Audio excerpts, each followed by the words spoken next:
Israel और Iran के बीच पिछले काफी दिनों से चल रही जुबानी जंग अब सीधी जंग में तब्दील हो गई। ईरान ने सीरिया में अपने दूतावास पर हमले और उसमें ईरान के 2 टॉप आर्मी कमांडर समेत 13 लोगों की मौत का बदला पूरा करने का दावा किया। ईरान ने शनिवार रात को बड़े पैमाने पर इजरायल पर ड्रोन और मिसाइलों से हमला कर दिया। दावा है कि इजरायल पर 300 से ज्यादा ड्रोन और दर्जन भर मिसाइलें छोड़ी गई।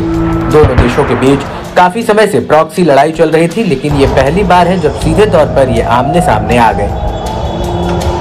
हमास के कब्जे वाले गाजा में चल रहे इजरायली ऑपरेशन के बीच ईरान से सीधी जंग से मिडिल ईस्ट में तनाव चरम पर पहुंच गया है। ईरान के इस्लामिक रेवोल्यूशनरी गार्ड कॉर्प्स के एक उच्च अधिकारी ने इजरायल को धमकी दे डाली है।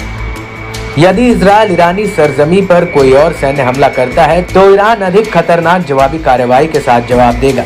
प्रेस टीवी से बात करते हुए IRGC कमांडर ने चेतावनी दी कि ईरानी धरती पर किसी भी हमले का जवाब दोगुनी ताकत से दिया जाएगा। IRGC कमांडर की टिप्पणी तब आई जब ईरान ने अपने दूतावास पर हमले के जवाब में इजरायल पर दर्जनों मिसाइलों और ड्रोन के साथ कब्जे वाली इकाइयों को निशाना बनाया। IRGC ने कहा, इजरायल को निशाना बनाने वाले ऑपरेशन ट्रूथफुल प्रॉमिस दूतावास पर हमले और उसके वरिष्ठ सदस्यों की हत्या के संबंध में अंतर्राष्ट्रीय संगठनों की चुप्पी और उपेक्षा के बाद आया है।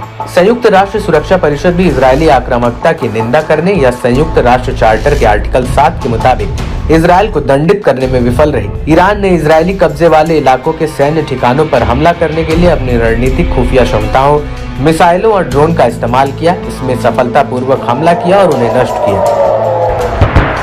इतना ही नहीं, ईरान ने अमेरिका को भी हमले के तुरंत बाद बड़ी चेतावनी दी है कि अगर उन्होंने काउंटर अटैक में इजरायल का साथ दिया तो अगला हमला अमेरिकी बेस पर होगा। ईरानी सेना के कमांडर मोहम्मद बघेरी ने स्टेट टीवी को बताया कि अगर इजरायल ने हमला किया तो हम आज से भी बड़ा हमला करेंगे। इसके अलावा UN में ईरान ने अमेरिका को हस्तक्षेप करने की चेतावनी देते हुए जोर दिया कि टकराव इस्लामिक गणराज्य और कब्जे वाली इकाई के बीच है। ईरान के स्टेट मीडिया IRNA ने दावा किया है कि हमले की वजह से इजरायल को करीब 836 करोड़ रुपए का नुकसान पहुंचा है। बताया जा रहा है कि इजरायल हमले का ईरान ने कड़ा प्रहार कर अपने प्रतिरोध की आग को शांत करने की कोशिश की है। हालांकि ईरान ने चेताया कि अगर इजरायली शासन ने एक और गलती की और फिर से ईरान को चोट पहुंचाने की कोशिश की तो ईरान की प्रतिक्रिया काफी गंभीर होगी। ईरानी नेता ने दावा किया कि ईरान और इजरायल के बीच एक संघर्ष है जिससे अमेरिका को दूर रहना चाहिए। वहीं इन हमलों पर इजरायली PM बेंजामिन नेतन्याहू ने कहा कि हमने देश के डिफेंस सिस्टम को काम पर लगा दिया है। हम किसी भी तरह की स्थिति से निपटने के लिए तैयार हैं। हमारा राष्ट्र बहुत मजबूत है, IDF बहुत मजबूत है और सबसे जरूरी हमारे लोग बहुत मजबूत हैं। इस संकट की घड़ी में हमारा साथ देने वाले अमेरिका, ब्रिटेन और फ्रांस सहित सभी देशों की सराहना करते हैं।